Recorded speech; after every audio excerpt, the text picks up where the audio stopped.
ఓం శాంతి. ఈరోజు అవ్యక్త BapDada Murali, date 18/5/1969. Murali headline: ఆత్మీక జ్ఞాన యోగాల జ్యోతిష్యం. మీరందరూ బాప్దాదాని పిలిచారా లేక బాప్దాదా మిమ్మల్ని అందరినీ పిలిచారా? ఎవరిని పిలిచారు? ఏ పిల్లలైతే బాప్దాదా కర్తవ్యంలో నిమిత్తమై ఉన్నారో వారి ప్రతి సమయం స్మృతి ఉంచుకోవాలి. మేము ప్రతి సమయం ప్రతి పరిస్థితిలో ఎవర్ రెడీ మరియు ఆల్రౌండ్గా ఉండాలని. ఒకవేళ అందరిలో ఈ 2 విషయాలు వచ్చేస్తే సేవలో ప్రత్యక్షత శ్రేష్టంగా వస్తుంది. కానీ నెంబర్ వారీగా పురుషార్థం అనుసరించి ఈ విషయాలు ఉంటాయి. నిమిత్త పిల్లలైన మీరు ఈ స్లోగన్ స్మృతి ఉంచుకోవాలి: నేను ఏ కర్మ చేస్తే నన్ను చూసి అందరూ చేస్తారు. ప్రతి సమయం ఇలా భావించండి: డ్రామా స్టేజ్పై అందరి ఎదురుగా మేము పాత్ర అభినయిస్తున్నాము. 1. మనకి మనం రిహార్సల్ చేసుకోవటం. 2. స్టేజ్పై అందరితో ఎదురుగా పాత్ర అభినయించటం. స్టేజ్పై పాత్ర అభినయించే వారికి తమపై ఎంత ధ్యాస ఉంటుంది? ప్రతి ఒక్క పాత్ర పైన ప్రతి సమయం ధ్యాస ఉంటుంది. చేతులపై, పాదాలపై, కళ్ళపై అన్నిటి ధ్యాస ఉంటుంది. ఒకవేళ ఏదైనా విషయం పైకి కిందకి అయితే పాత్రధారి పాత్రలో శోభ ఉండదు. ఇలా మిమ్మల్ని మీరు భావించి నడవాలి. 3 నిమిషాల పాటు రికార్డ్ చేస్తున్నప్పుడు ఎంత ధ్యాస పెట్టుకుంటారు? మీరందరూ కూడా మీ యొక్క 20 జన్మల్లో రికార్డ్ నింపుకునే సమయంలో చాలా ధ్యాస పెట్టాలి. రికార్డులో కొద్దిగా తేడా వచ్చినా ఆ రికార్డ్ సదాకాలికంగా రద్దయిపోతుంది. అలాగే మీ యొక్క 21 జన్మల సత్యుగి రాజధాని యొక్క రికార్డ్ ఏదైతే నిండుతుందో అది రద్దు కాకూడదు. మా ప్రతి కర్మపై అందరి కళ్ళు ఉన్నాయి అని భావించాలి.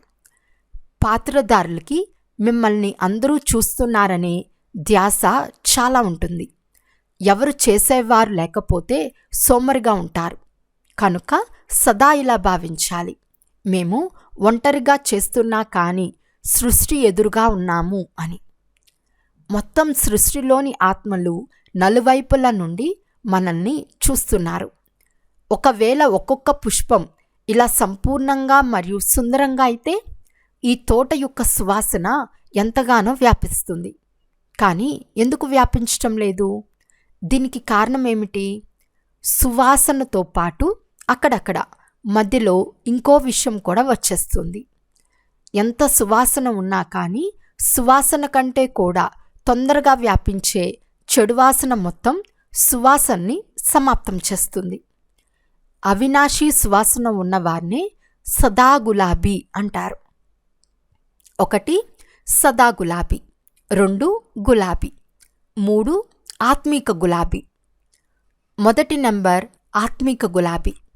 వీరు ఆత్మీక స్థితిలో ఉంటారు మరియు ఆత్మీక తండ్రికి సదా సమీపంగా ఉంటారు. మరియు 2వ రకం వారు సర్వీస్లో చాలా మంచిగా ఉంటారు, కానీ ఆత్మీక స్థితిలో లోపం ఉంటుంది. సర్వీస్లో ధారణలో మంచిగా ఉంటారు, సంస్కారాలు శీతలంగా ఉంటాయి. మిమ్మల్ని మీరు ఏమని భావిస్తున్నారు? ఏ నంబర్ పుష్పంగా భావిస్తున్నారు? ముళ్ళైతే ఇక్కడ ఉండవు.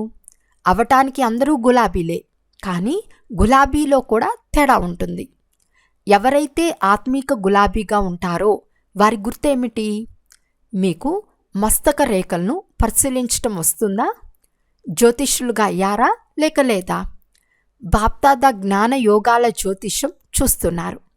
ఆ జ్యోతిష్యం ద్వారా వేటిని చూస్తారు? ప్రతి ఒక్కరి ముఖం ద్వారా, నయనాల ద్వారా, మస్తకం ద్వారా తెలుస్తుంది. మీరు జ్యోతిష్యులుగా అయ్యి ప్రతి ఒక్కరిని పరిశీలిస్తున్నారా? నయనాలలో మరియు మస్తకంలో ఆ రేఖలు తప్పకుండా ఉంటాయి. ఎవరినైనా పరిశీలించటం అనేది కూడా జ్యోతిష్య విద్య. ఇలా పరిశీలించే విద్య కొంతమందిలో తక్కువగా ఉంది. జ్ఞానం మరియు యోగం నేర్చుకుంటున్నారు, కానీ పరిశీలించే ఈ జ్యోతిష్య విద్య కూడా తెలుసుకోవాలి. ఏ వ్యక్తి ఎదురుగా వచ్చినా మీరు 1 సెకండ్లో వారి 3 కాలాలను పరిశీలించాలి. గతంలో వారి జీవితం ఎలా ఉండేది, వర్తమాన సమయంలో వారి వృత్తి దృష్టి ఎలా ఉంది, భవిష్యత్తులో ఎంతవరకు ప్రాప్తి తయారు చేసుకుంటారు, వీటిని తెలుసుకునే అభ్యాసం ఉండాలి.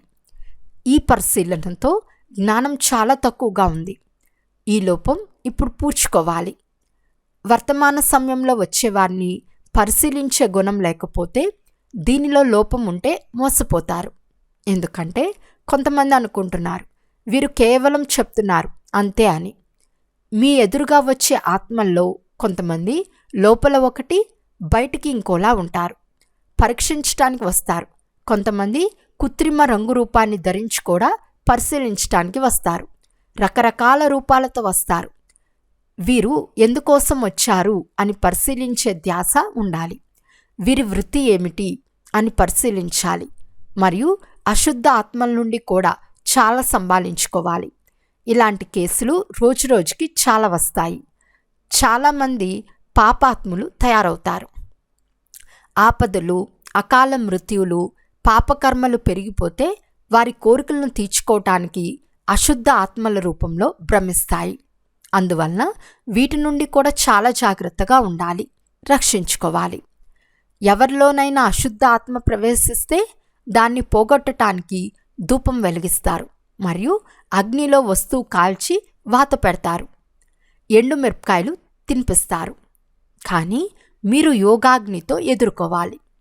ప్రతి ఒక్క కర్మేంద్రియాన్ని యోగాగ్నిలో కాలిస్తే మరలా ఏది యుద్ధం చేయదు.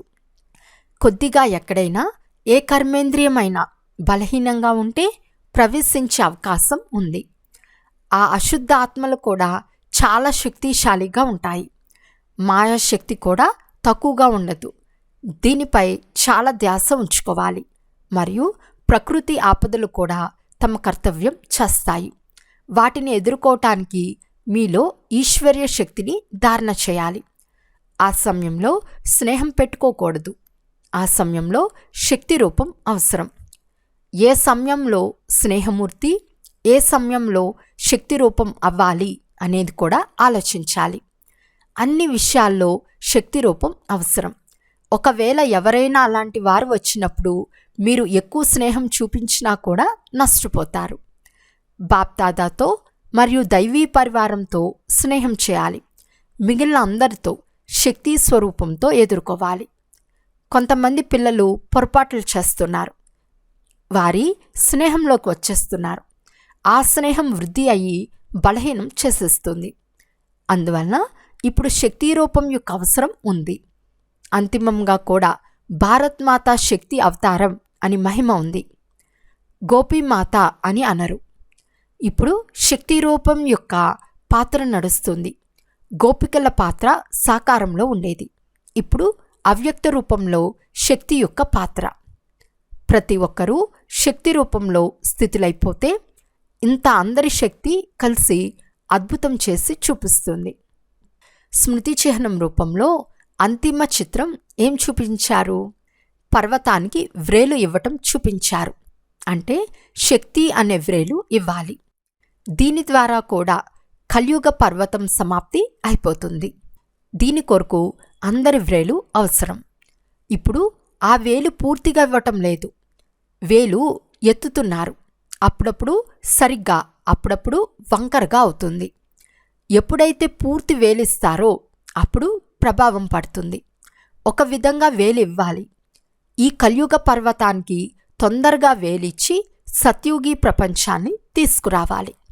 సాకార బాబాతో స్నేహం ఉంటే త్వరగా ఈ పాత ప్రపంచం నుండి వెళ్ళిపోవటానికి తయారీలు చేయండి. ఇప్పుడు ఇంకా సేవ పూర్తి కాలేదు కదా అంటారు. సేవ కూడా ఎందువలన ఆగి ఉంది? ఒకవేళ ప్రతి ఒక్కరూ శక్తి రూపంలో స్థితులైతే మీ భ్రమించే భక్తులు స్వతహాగానే అయస్కాంతమైన మీ వైపుకు వచ్చేస్తారు. ఆలస్యం అవ్వదు. అచ్చా. ఓం శాంతి.